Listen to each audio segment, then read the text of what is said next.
Hello, this is Jessica Gould with J Gould Consulting. Welcome to part 2 of our 3-part series with the 3 agencies, our State Council, Department of Developmental Services, and Association of Regional Centers. Without further ado, can you please say who you are and who your organization is and what your role is, please? Well, hi, Jessica. It's great to see you again. Thank you so much for inviting me to this conversation. Really appreciate it and really appreciate you getting the word out to your viewers. So thank you. I'm Aaron Carruthers, and I am the Executive Director of California's State Council on Developmental Disabilities. Hopefully this conversation can be helpful to your viewers throughout the country, because there is a council like ours in every state and territory. So we here in California are part of a sister network of 56 councils. We're created by Congress, we're funded by Congress, and we're all here to do the same thing, which is to change people's lives by changing systems. Fantastic. So my second question to you is, when engaging the public, why does the State Council do that? What is the purpose? Well, there's a values purpose, there's a functions purpose, there's lots of layers to the purpose, but it may just come down to individual experience. Part of it is, and part of it's historical, part of it's legislative. So I'll try to answer that in a way that breaks out some of those parts. Let's look at historical statutory. Over our history, ours being America's, the way that government and services have responded to people with disabilities has changed. One from criminalization to institutionalization to medicalization to individualization. We're still on this ever-evolving evolution of what it means to treat people like treat people, which is really all it's about.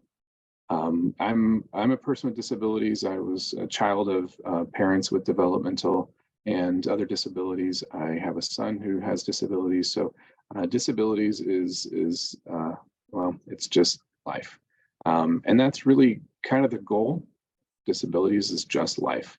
But we know, because of these historical structures and ways of systems and services responding to people, that there's these legacy barriers that we've all inherited in statute, in structures of services, and of course in biases and people's views of what's possible for themselves, for their family members, or other members of the public who don't have experience with disability.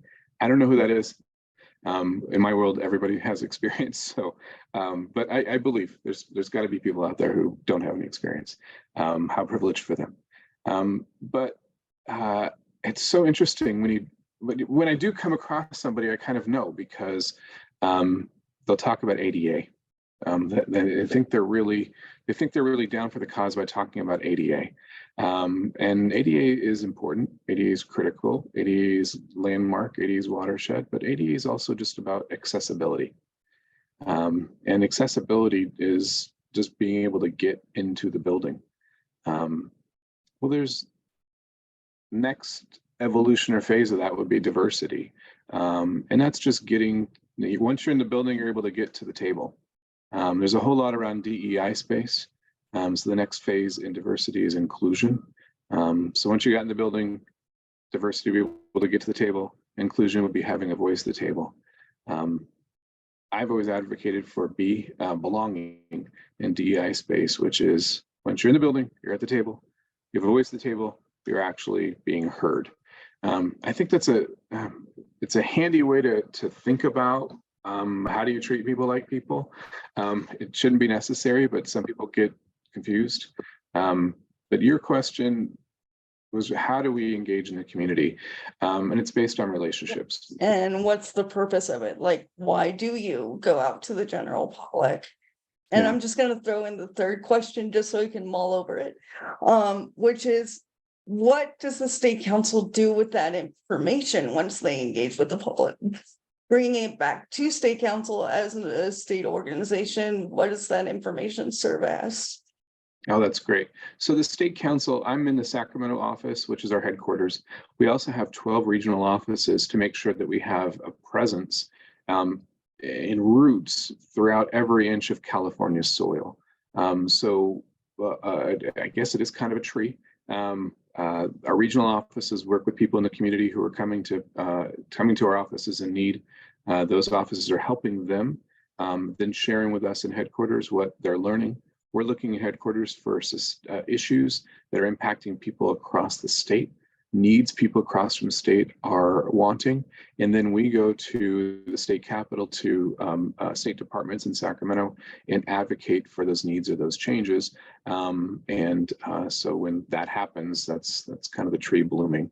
Never used that imagery before. I hope it works about our structure and what we do.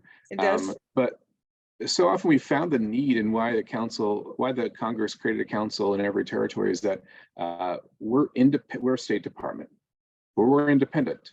We're not part of any other department or agency. We report directly administratively to the governor's office, and our job is we have authority and permission in law to advocate, to help people build their skills, capacity building, and to change systems. We do this by realizing that, I don't know, our whole entire system, the Lanterman Act and the IDD system, was created by really by kitchen tables.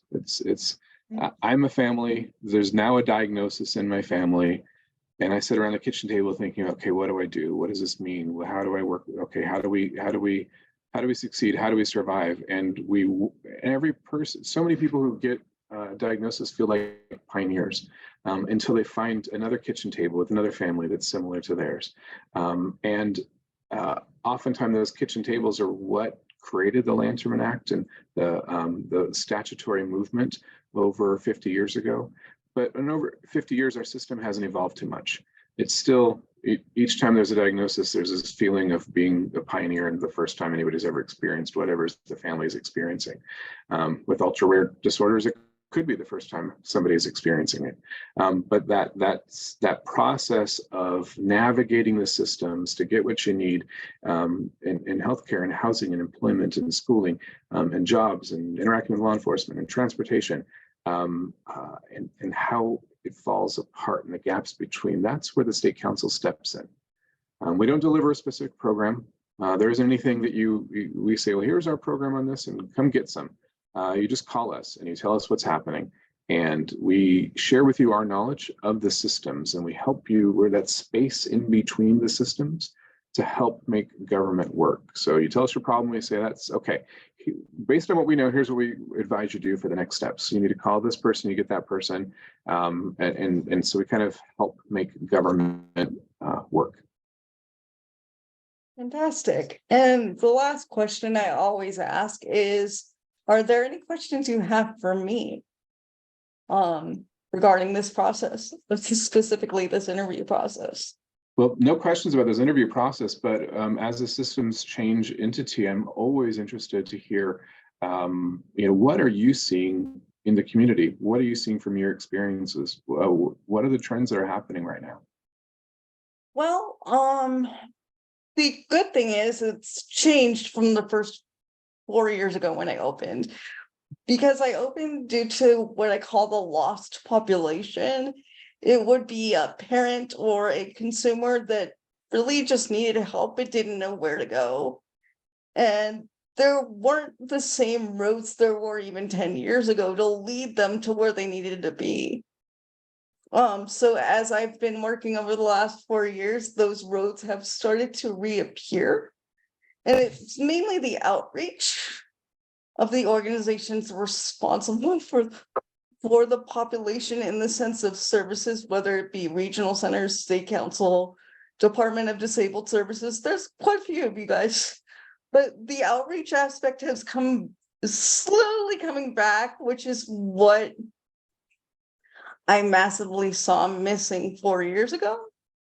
So that's coming back, which is great. I mean, there's still the confusion, which is kind of why I exist. to connect all the missing pieces and help people navigate outside of, plus helping organizations get legislation through. But that's what I've seen is a reemergence of roads is what I call them. It's the roads to what a person would need if they were diagnosed with a developmental disability. Just to be able to develop their life here in California. And it's a reemergence of those roads. People are remembering, oh wait, this is essential because otherwise people can't find us. So they're starting to bring those back into purpose. That's great. It sounds like the work that you do is very similar to the work the state council does. And there can never be enough of you, enough of us, enough of many of us doing this work, because we continually meet individuals and families who are part of that lost population described. So thank you for that. Thank you. And I'm now going to stop this recording. Thank you so much, Okay. Aaron, for participating. Thank you for everybody for watching, and thank you to you, Jessica.